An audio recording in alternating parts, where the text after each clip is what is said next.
Историческое для местного населения событие посетил наш корреспондент в Усть-Мае Юрий Таюрский. Там открыли мост и новую дорогу по маршруту Усть-Мая-Петропавловск.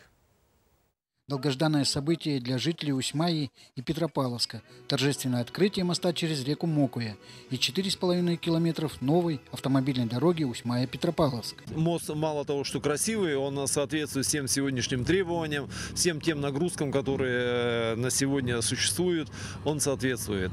Выполнен согласно проектной документации. Монтаж моста производила бригада монтажников из Амгинского улуса. Пролетное строение моста разрезное, цельнометаллическое, на двутавровых блоках.